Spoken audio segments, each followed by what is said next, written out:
দিওয়ান সকলকে খুব স্বাগত জানিয়ে আজকে আমি চলে এসেছি তোমাদের কাছে আম পান্না। তবে কিছু কাজ সেরে নিয়ে তারপরে আম পান্নাটা দেখাবো কী করে করলাম। সবাইকে welcome welcome welcome to back my YouTube channel, Facebook. সবাইকে স্বাগত। এই আম পান্নাটা অতি তৃপ্তি সহকারে, মানে শরীরকে সতেজ ঠান্ডা আর মানে এই গরমের জন্য দারুণ উপকারী। বন্ধুরা কীভাবে তৈরি করলাম সেটা তোমাদের দেখতে হবে। তো চলো কীভাবে তৈরি করছি। বৃহস্পতিবার ঘরে পুজো হয়েছে বন্ধুরা সকালবেলা, আর দেখো দুপুরবেলা চলে এসেছি, খাওয়া দাওয়া হয়ে গেছে, এবার থালাগুলো তুলতে হবে। তো ভাইয়ের বউ পুজো করেছিল, কেন ও ঠাকুর হয়ে গেছে, তো আমাকেই দুপুরবেলা খাওয়া দাওয়ার পরে আমাকে বলল যে আমি তো ঠাকুর হয়ে গেছি, তুমি থালাগুলো তুলে নাও। তো দেরি হয়ে গেছিলো, আমিও একটু নিজের শরীরটা ভালো ছিল না বলে আমারও একটু দেরি হচ্ছিল। তো খাওয়া দাওয়ার পরে ভাবলাম একটা কাজ করব, তার আগেই থালাগুলো আগে তুলে নিই বন্ধুরা। তো থালাগুলো তুলে রাখলাম, আর বাতাসাগুলোকে আমরা একটা বাটিতে করে রেখে দিই। সবাই সব ঠাকুরের প্রসাদগুলো খায় না, যখন বাতাসাগুলো একটা আমরা স্টোর করে রেখে দিই বন্ধুরা।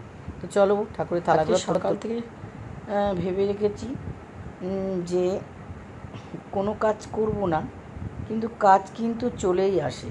কাজ যতই শরীর খারাপ, কিন্তু কিছু না কিছু কাজ থেকেই যায় আমাদের জন্য। তো এই শাড়িটা হচ্ছে ফলস অনেক দিন থেকে আনা ছিল, ফলস লাগানো হয়নি, তো ফলস লাগাচ্ছি। আর ভাবছি প্রখর রৌদ্র, তো আজকে সবাইকে বলে রেখেছিলাম আজকে আম পান্না তৈরি করব। তারা অধীর আগ্রহে বসে আছে আম পান্না খাওয়ার জন্য। তো অর্ধেকটা শাড়িতে ফলস লাগিয়ে নিয়েই আমি যাব আম পান্নার জন্য। মাথায় তো একটা চিন্তা লেগে আছে। তো বন্ধুরা চলো অর্ধেক লাগিয়েই আম পান্নার জন্য টেবিলে যাই।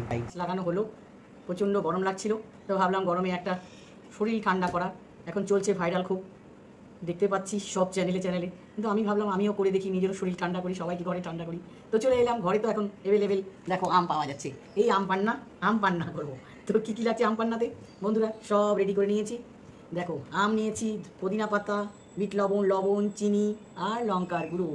তো চলো আম পান্না করি, সবাই মিলে পান করবো, আর তোমরাও করে খেতে পারবে আম পান্না। চলো দেখে নাও। চলো বন্ধুরা চলে এলাম রান্নাঘরে।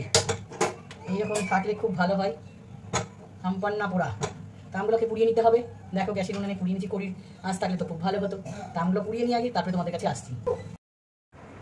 তো আমগুলোকে ভালো করে এপিট ওপিট করে ভালো করে পুড়িয়ে নিতে হবে। এবার তো এটাকে ছাড়িয়ে নেব, গরম আছে প্রচণ্ড। এক এক করে জলে দিয়ে এইভাবে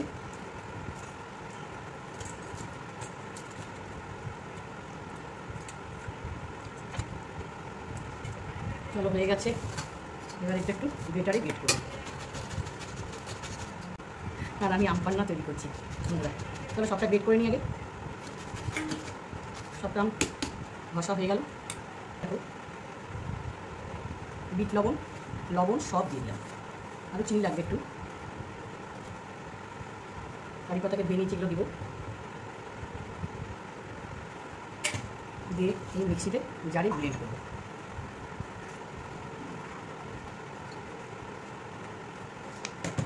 একটা জিনিস ঘোরানোর আগে দিতে ভুলে গেছি, চিনি দিয়ে দিলাম।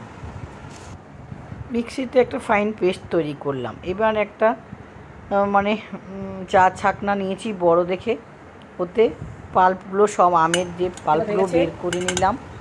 এবার স্টেপ বাই স্টেপ দেখো বন্ধুরা, খুব সহজ করা। কে কোথা থেকে বলছো সবাই দেখছো কমেন্টে জানিও আর শেয়ার করো। লেবুর রস আর জিরে শুকনো খোলায় ভেজে গুঁড়ো করে নিয়েছি।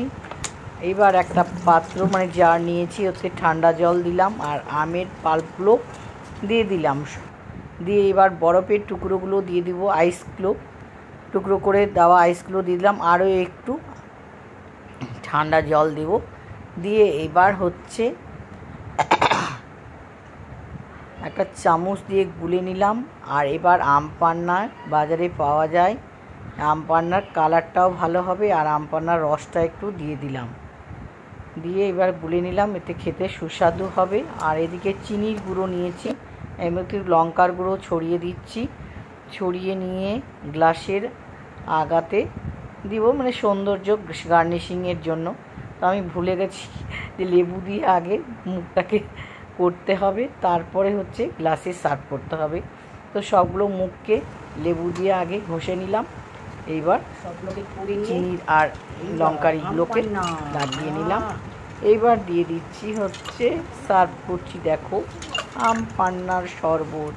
গরমের দিনে শরীর ঠান্ডা, মন ঠান্ডা, সব কিছু ঠান্ডা, আর খেতেও দারুণ লাগে কিন্তু বন্ধুরা। বাজারে দেখো 20 টাকা 30 টাকা করে।